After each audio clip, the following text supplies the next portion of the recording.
రేపు ఏదైతే కొండగట్టు ప్రోగ్రాం ఉందో దానికి సాగర్ గారు కరీంనగర్ ఇన్ఛార్జ్గా ఉన్నారు. సో రేపు ఆ బాధ్యతలన్నీ రాజలింగం గారు, సాగర్ గారు, దామోదర్ రెడ్డి గారు, ప్రేమ్ కుమార్ గారు, అదేవిధంగా మహేందర్ రెడ్డి గారు, నేను అందరం మమేకమై రేపు యొక్క కొండగట్టు ఆంజనేయ స్వామి యొక్క ఆశీస్సులు జనసేన అధినేత శ్రీ పవన్ కళ్యాణ్ గతంలో కూడా 2009లో ఆ తర్వాత 2018లో కూడా అక్కడి నుండి మొదలుపెట్టడం జరిగింది. రెండు తెలుగు రాష్ట్రాలకు అక్కడి నుంచే ప్రచారం మొదలుపెట్టడం జరిగింది. అందులో భాగంగా ఆంధ్రప్రదేశ్లో ఏదైతే మనకు రిజల్ట్ వచ్చినా మీ అందరికి తెలిసిన విషయమే. అందులో భాగంగా ఆయన ఆశీస్సులు తీసుకోవడానికి ఆయన రేపు బయలుదేరుతున్నారు. మాదాపూర్ ఇంటి నుండి బయలుదేరుతారు పొద్దున 7 గంటలకి. అదేవిధంగా రాబోయే రోజుల్లో కూడా తెలంగాణపై దృష్టి పెట్టబోతున్నారు. నూతన కమిటీలు అయితేంది, అదేవిధంగా అన్ని కమిటీలు రద్దు చేసి ఇప్పుడున్న కమిటీలు కొత్త కమిటీలు కూడా ఎన్నుకోవడం జరుగుతుంది. అది ప్రెసిడెంట్ గారు అతి త్వరలో నిర్ణయం తీసుకుంటారు. సో మిగతా అంశాలు ఏమన్నా సాగర్ గారు. అందరికీ నమస్కారం. Thank you so much for coming. First of all happiest మూమెంట్ని షేర్ చేసుకోవడానికి మేము తెలంగాణలో ఫస్ట్ టైం మేము ముందుకు వచ్చాము. మీ అందరి ఆశీర్వాదంతో, తెలంగాణ ప్రజల ఆశీర్వాదం, ఆంధ్ర ప్రజల ఆశీర్వాదం, తెలుగు వారి ఆశీర్వాదంతో పవన్ కళ్యాణ్ గారు డిప్యూటీ సీఎంగా రావడం మనకు చాలా సంతోషాన్ని ఇచ్చింది. అంటే ఇది ఒక 15 సంవత్సరాల కళ అందరికీ. కళ్యాణ్ గారిని ఆ పొజిషన్లో చూడడానికి, అండ్ దాని వెనుక ఎన్ని అవమానాలు, ఎంత కష్టం, ఎంత నిబద్ధత అన్నీ ఉన్నాయి. దాని గురించి ఇప్పుడు మాట్లాడడం కంటే తెలంగాణలో ఫస్ట్ టైం గెలిచిన తర్వాత ప్రెస్ మీట్ పెట్టడం జరిగింది. And first of all thanks to ఇక్కడున్న రాష్ట్ర నాయకులకి, జన సైనికులకి అండ్ కార్యకర్తలకి. వీళ్ళందరూ వెళ్ళి ఆంధ్రాలో ఎవరికి వారు సొంతంగా ప్రచారం చేసి గెలుపులో భాగస్వామ్యమయ్యారు. అందరికీ మరొకసారి అభినందనలు, కృతజ్ఞతలు తెలుపుకుంటున్నాను. అండ్ దాంతోపాటు ఫస్ట్ టైం కళ్యాణ్ గారు డిప్యూటీ సీఎం అయ్యాక అధికారికంగా కొండగట్టుకు రావడం జరుగుతుంది. అండ్ రేపు మార్నింగ్ మాదాపూర్ ఇంటి నుంచి 7 to 7:30 మధ్యలో బయలుదేరి కొండగట్టు రీచ్ అవుతారు, 11 o'clock మధ్యలో. అండ్ పూర్తి భద్రత వలయం ఉంటుంది. తెలంగాణ వ్యాప్తంగా అభిమానులు, జన సైనికులు అండ్ కార్యకర్తలు, వీర మహిళలు అందరూ ఆయన కోసం వెయిట్ చేస్తున్నారు. ముఖ్యంగా తెలియజేయడం ఏమనగా ఆయన దీక్షలో ఉన్నారు అండ్ అమ్మవారి దీక్షలో ఉన్నారు కాబట్టి పోలీసులకు సహకరించాలని మనస్ఫూర్తిగా కోరుకుంటున్నాను. అండ్ మళ్ళీ ఒకసారి డిఫరెంట్గా ఇక్కడ ఒక మీటింగ్ పెట్టి అందరినీ పేరు పేరున కలవబోతున్నారు, అది కూడా దృష్టిలో పెట్టుకోవాలి. అండ్ జనసేన ఇక్కడ బలోపేతం చేయడానికి కళ్యాణ్ గారు ఒక సమావేశం పెట్టడం కూడా జరుగుతుంది. అండ్ జనసేన ఆల్రెడీ ఇక్కడ ఉంది. ఆఫ్టర్ ఆంధ్రప్రదేశ్ ఫలితాల తర్వాత ఇంకా బలంగా ముందుకెళ్తుందని అందరూ ఇక్కడ ఎక్స్పెక్ట్ చేస్తున్నారు, అలాగే జరుగుతుంది. అండ్ సమస్యల గురించి కూడా ఇక్కడ నాట్ ఓన్లీ కళ్యాణ్ గారిని చూడడానికే కాదు, అక్కడ ఉన్న లోకల్ సమస్యల గురించి కూడా చాలామంది వస్తున్నారు. ముఖ్యంగా సిరిసిల్ల ఇష్యూ గురించి కొంతమంది వచ్చి, చేనేత కార్మికులు వచ్చి వాళ్ళ ప్రాబ్లమ్స్ కూడా తెలియజేస్తున్నారు. అంటే సందర్భం కాకపోయినా ఎందుకు చెప్తున్నానంటే అక్కడ 8 ఆత్మహత్యలు చేసుకున్నారు. వాళ్ళందరూ వచ్చి మేము ఒక మెమోరాండం ఇస్తాము కళ్యాణ్ గారికి. ఎందుకంటే చేనేత వాళ్ళ గురించి కళ్యాణ్ గారు ఇంతకుముందు వచ్చారు సిరిసిల్ల. అండ్ మా ప్రాబ్లమ్స్ ఇప్పుడు కొంచెం పెద్దగా అయ్యాయి గవర్నమెంట్ తర్వాత. ఎందుకంటే ఈ 10 సంవత్సరాల కాలం కంటే ఇప్పుడు కొంచెం 6 నెలల్లోనే 8 ఆత్మహత్యలు చేసుకున్నారు. సో ఒకసారి మేము వినతి పత్రం ఇస్తామని కొంతమంది వచ్చారు. సో వాళ్ళది కూడా మేము కళ్యాణ్ గారి దృష్టికి తీసుకెళ్తాం. అంటే సంతోషం కాదు, సమస్యలు కూడా చెప్పుకోవడానికి చాలామంది ఉన్నారు కళ్యాణ్ గారితో షేర్ చేసుకోవడానికి.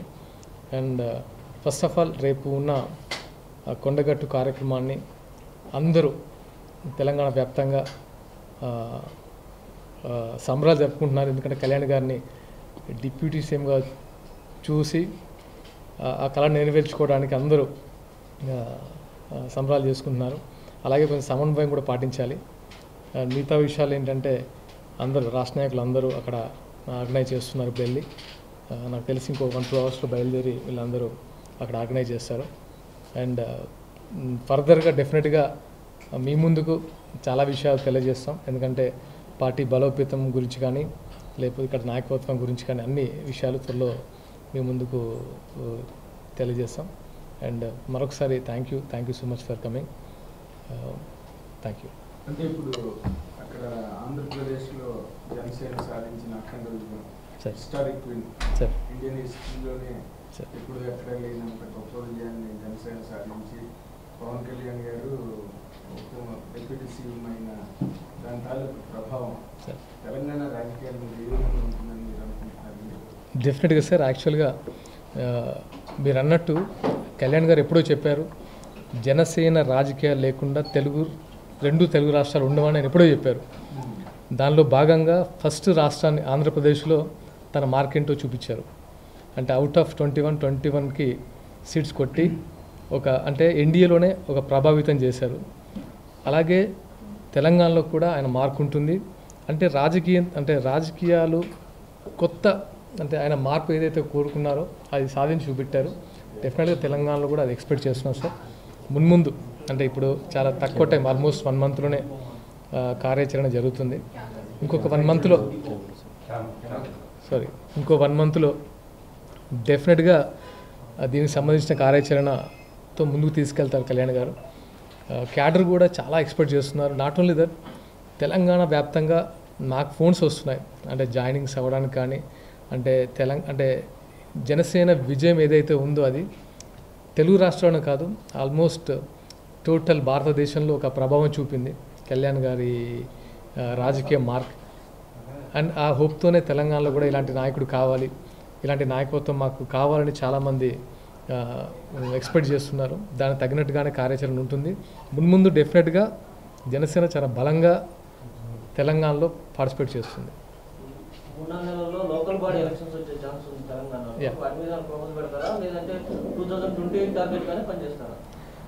అంటే 28 అని ఏం లేదు. అంటే కళ్యాణ్ గారు ఏదైతే డెసిషన్ తీసుకుంటారో ఏంటంటే ఆయన వ్యూహం మనకు తెలియాలి. ఫస్ట్ ఆఫ్ ఆల్ కళ్యాణ్ గారు వేసే వ్యూహం ఎలా ఉంటుందంటే ఎప్పుడు ఎలా పార్టిసిపేట్ చేస్తే బాగుంటుంది, అది కొత్త లేకపోతే ఇండివిజువల్గానా, లేకపోతే ఇక్కడ ఇంకా ఏమైనా లోపాలు ఉన్నాయో అవి సరిదిద్దుకొని ఎలా ముందుకెళ్తే బాగుంటుందని అనే ఇన్స్ట్రక్షన్ బట్టి మనం ముందుకెళ్లాల్సి వస్తుంది. సాయంత్రం పవన్ కళ్యాణ్ గారు తెలంగాణ హైదరాబాద్ రీచ్ అయ్యాక ఈరోజు సాయంత్రం నన్ను కలిసే అవకాశం ఉందా, లేదంటే రేపు కొండగట్టు ఒకటేనా ఇంకేమైనా కార్యక్రమాలు? ఇప్పటికైతే ఓన్లీ కొండగట్టు దీక్షలో ఉన్నారు కాబట్టి ముఖ్య నాయకుల్ని కలిసేసి జస్ట్ ఒక 2 నిమిషాలు మాట్లాడి అది ఉంటుంది.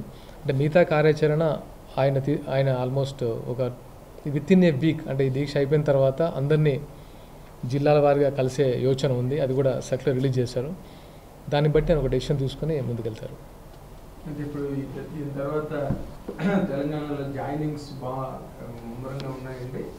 ఉన్నాయి సార్ చాలా. అంటే ఎప్పుడైతే అంటే ఒక ఆంధ్ర ఫలితాలు చూసిన తర్వాతనే వెంటనే ఎప్పుడు రానన్ని కాల్స్, ఎప్పుడు రానన్ని అపాయింట్మెంట్స్ వచ్చాయి. మేము జాయిన్ అవుతాం, ఆయన నాయకత్వంలో పనిచేయాలని మాకు అని యువత, దాంతోపాటు వివిధ పార్టీలో ఉన్న నాయకులు కూడా, ముఖ్యంగా అంటే టీఆర్ఎస్, బీజేపీ, కాంగ్రెస్లో ఉన్న నాయకులు కూడా కొంతమంది ఉత్సాహంగా ఉన్నారు, జనసేనలో జాయిన్ అయ్యి పనిచేయడానికి సిద్ధంగా ఉన్నారు. దానికి ఏంటంటే మాకంటూ ఒక లిమిటేషన్స్ ఉంటాయి. అవి ఒక కార్యాచరణ తర్వాత అంటే అధ్యక్షులు మాట్లాడిన తర్వాత మిగతా కార్యక్రమాలు ముందుకు తీసుకెళ్తారు. మీకు వచ్చిన కాల్స్లో ఏ పార్టీకి సంబంధించిన నాయకులు ఎక్కువ ఉన్నాయండి? అంటే అదేం లేదు. అంటే నాకు తెలిసి అన్ని పార్టీలు ఉన్నారు. అంటే ఎలా ఉందంటే కళ్యాణ్ గారి మీద నాయకత్వంతో నమ్మకంతో అటు టీఆర్ఎస్ పార్టీ కానీ, కాంగ్రెస్ పార్టీ వాళ్ళు కానీ అంటే పని చేయడానికి అంటే ఆయనకున్న ఇప్పుడు ఎలా ఉంటుందంటే రాజకీయాలు ఒక్కొక్క కోణంలో ఒక్కొక్కలాగా చూస్తారు కొంతమంది. అంటే నా దృష్టిలో కళ్యాణ్ గారి నాయకత్వం ఒక మార్పు తీసుకొచ్చిందని నేను అనుకుంటున్నాను. ఎందుకంటే ఆంధ్ర రాజకీయాల్లో అలాగే తెలంగాణలో కూడా చాలామంది ఒక కమ్యూనిజం భావాలతో అంటే ముఖ్యంగా యువత ఇక్కడ కళ్యాణ్ గారిని బాగా ఓన్ చేసుకుంటారు. అలాంటి వాళ్ళు జాయిన్ అవ్వడానికి ఎక్కువ ఇష్టపడుతున్నారు. ఆల్రెడీ మీరు ఎన్డీఏతోనే పొత్తు పెట్టుకున్నారు కదా సార్. మీకు వచ్చిన కాల్స్లో కాంగ్రెస్ లేదా బీఆర్ఎస్ 2 పార్టీలే ఉన్నారు. ఈ రెండింటిలో ఏది ఎక్కువ వచ్చాయని అడుగుతుంది. బీజేపీ అంటే అది మీ ఇంటర్నల్ ఆల్రెడీ పొత్తులో భాగమే కదా సార్. మీరు అన్నట్టు బీఆర్ఎస్ నుంచి వచ్చాయి, కాంగ్రెస్ నుంచి వచ్చాయి, బీజేపీ నుంచి కూడా వచ్చాయి. ఎందుకంటే బీజేపీలో కొంతమంది ఇంకా ఉండొచ్చు, కూటమిలో భాగమైన కొంతమంది మనతో పనిచేయడానికి సిద్ధంగా ఉండే వాళ్ళు ఉంటారు కదా. సో అందరూ వచ్చాయి కాల్స్. అదే సార్. అంటే యాక్చువల్గా ఇప్పుడు చాలా తక్కువ అంటే ఇనీషియల్ స్టేజ్ ఇప్పుడు ఉంది. సో మున్ముందు ఏంటంటే కళ్యాణ్ గారు ఒక డెసిషన్ తీసుకుంటారు. ఇప్పుడు అక్కడ తన కార్యాచరణ మీద దృష్టి పెట్టారు. ఏపీలో మొన్ననే ఛార్జ్ తీసుకొని అక్కడున్న సమస్యలు పరిశీలించడానికి ట్రై చేస్తున్నారు. నాకు తెలిసి ఆల్మోస్ట్ ఒక 1 month అది కొంచెం సెటిల్ అయిన తర్వాత ఇక్కడ ఉన్న పరిస్థితులను బట్టి ఇక్కడ ఏం చేద్దాం, ఎలా చేద్దాం, ఎలాంటి క్యాడర్ని పెడదాం, ఎలా వెళ్తే బాగుంటుంది, పొత్తులు వెళ్తే బాగుంటుంది, అది కళ్యాణ్ గారు తీసుకునే డెసిషన్. అంటే ఆయన అక్కడ గవర్నమెంట్లో ఉప ముఖ్యమంత్రి పదవిలో చాలా బిజీగా ఉన్నారు. ఇక్కడ పార్టీ వ్యవహారాలు నడిపించడానికి కీలకంగా వ్యవహరించే వ్యక్తి ఎవరంటే మీరు?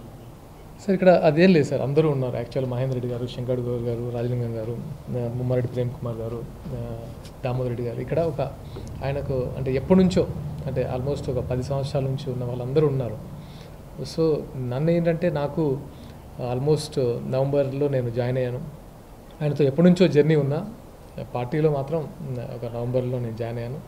నాకు తెలంగాణ ప్రచార కార్యదర్శి పదవి ఇచ్చారు. అంటే ఈ దీనిలో భాగంగా ఏంటంటే జనసేన సిద్ధాంతాలు కానీ, జనసేన భావజాలను కానీ, అంటే ఇవన్నీ నేను ప్రజల్లోకి తీసుకెళ్ళడమే నా బాధ్యత. నాకు ఒక బరువైన బాధ్యత అని పెట్టారు. నన్ను నమ్మి పెట్టినందుకు దీన్ని 100% చేయాలని నేను నిర్ణయించుకున్నాను.